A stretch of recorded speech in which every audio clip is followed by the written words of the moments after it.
بدلتے ہوئے سماجی رجحانات اور پارلیمانی سیاست کی وجہ سے پاکستان کے پشتون قبائلی علاقوں کی طرح بلوچستان میں بھی قبائلی سرداروں اور نوابوں کا اثر و رسوخ خاصا کم ہوتا چلا جا رہا ہے۔ یہی وجہ ہے کہ بلوچستان کی سیاست میں کچھ عرصہ قبل اکثر پارلیمانی شخصیات وہ تھیں جو کسی قبیلے کے سردار یا نواب تھے، لیکن اب ان کی تعداد گھٹ کر 15-20 ہی رہ گئی ہے۔ واضح رہے کہ بلوچستان میں کسی زمانے میں بلوچ سرداروں کا کافی زور تھا اور کسی بھی علاقے میں کوئی بھی کام ان کی مرضی اور اجازت کے بغیر نہیں ہو سکتا تھا، لیکن آج کل لوگوں کے جھگڑوں اور دیگر مسائل کا حل اب جرگوں کی بجائے عدالتوں میں ہو رہا ہے۔ اگر کچھ جھگڑے عدالتوں کے باہر بھی حل کیے جاتے ہیں تب بھی اس میں کوئی سردار موجود نہیں ہوتا۔ ماہرین کا کہنا ہے کہ فرسودہ سرداری نظام اب اپنے خاتمے کی جانب گامزن ہے اور اسی لیے اب ہر قبیلے کے اندر ہی 3 سے 4 سردار بھی بننے لگے ہیں۔ بلوچستان میں سرداری نظام صدیوں سے چل رہا ہے۔ ماضی میں اس نظام کو انگریزوں نے بھی اپنے دور میں دوام دیا اور اپنے وفادار سرداروں کو نواب جیسے خطابات سے نوازا تاکہ ان کا قبضہ مضبوط ہو سکے۔ معروف دانشور، محقق اور بلوچستان کے قبائلی معاشرے کے حوالے سے متعدد کتابوں کے مصنف ڈاکٹر شاہ محمد مری کے بقول بلوچ معاشرے میں سردار کا کردار اس وقت کھل کر سامنے آیا جب انسان نے زراعت کا طریقہ سیکھا اور اپنی خوراک کو کاشتکاری سے پورا کرنے لگا۔ جب خوراک زراعت سے حاصل ہونے لگی تو یہی سردار بہتر کاشت والی زمین پر حق جتانے لگا اور پیداوار میں سے بھی زیادہ حصہ لینے لگا۔ اس نے اپنے ساتھ کچھ لوگ بھی ملا لیے۔ شاہ محمد مری کہتے ہیں کہ ان سرداروں نے خود کو طاقتور بنانے کے لیے اپنے ساتھ شاعر بھی رکھ لیے جو ان کو جنگوں کے قصے سناتے اور ان کی تعریفیں کرتے۔ یہی سردار جب جاگیردار بن گیا تو اس نے ٹیکس لینا بھی شروع کر دیا۔ بلوچستان میں جس علاقے میں سردار کا قافلہ گزرتا وہاں سے ٹیکس لیا جاتا، پھر فیصلوں، جھگڑوں کے تصفیے اور شادی بیاہ کے لیے بھی ٹیکس لیا جانے لگا۔ سرداروں کے خلاف بلوچستان میں سب سے پہلے سن 1929 میں نواب یوسف عزیز مقسی نے آواز بلند کی اور اس کے خاتمے کے لیے جدوجہد شروع کی، لیکن یوسف عزیز مقسی سن 1935 کے تباہ کن زلزلے میں چل بسے، جس کے بعد بھی مزید تحریکیں چلیں جیسے انجمن اتحاد بلوچاں، قلات اسٹیٹ پارٹی وغیرہ۔ ان سب نے ہی سرداری نظام کے خلاف آواز بلند کی۔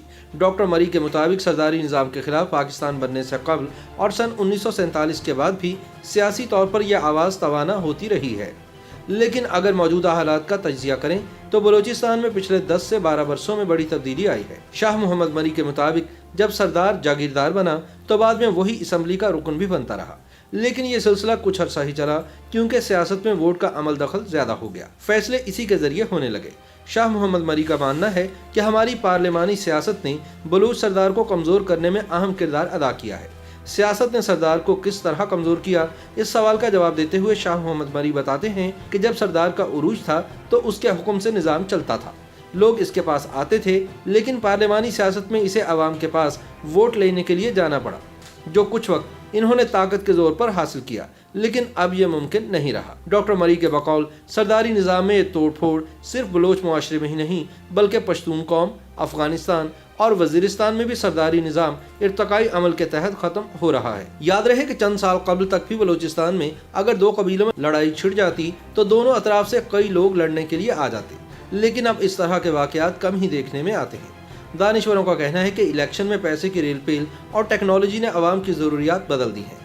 دوسری جانب سیاست نے خونی رشتوں کو بھی کمزور کر دیا ہے۔ جدت اور ضروریات نے لوگوں کو دیہات سے شہر کی طرف دھکیل دیا ہے۔ اب لوگوں کی ضروریات کا تعلق حکومت سے ہے۔ اب کام کے لیے نوکری کی ضرورت ہے۔ پہلے قبائل سڑک کو تباہی کا ذریعہ سمجھتے تھے، لیکن اب وہ بھی کہتے ہیں کہ ہمیں سڑکیں چاہیے۔ ڈاکٹر مری کے مطابق اب سردار کی حالت انتہائی کمزور ہے کیونکہ جس چاند سے وہ رہتا ہے وہاں سے نیچے آنا اس کے لیے بہت مشکل ہے۔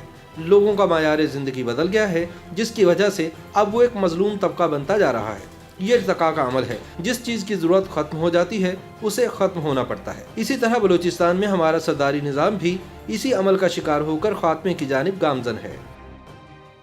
YouTube پر گوگلی نیوز دیکھنے کے لیے youtube.com کی سرچ بار میں googly news T V type کریں۔ گوگلی نیوز کے پیج پر سرخ رنگ کے سبسکرپشن والے بٹن پر کلک کرنا نہ بھولیے۔ YouTube پیج پر اپلوڈ ہونے والی ویڈیوز سے باخبر رہنے کے لیے بیل آئیکن پر کلک کیجیے۔ آپ کو ہر نئی ویڈیو کے بارے میں نوٹیفیکیشن موصول ہو جائے۔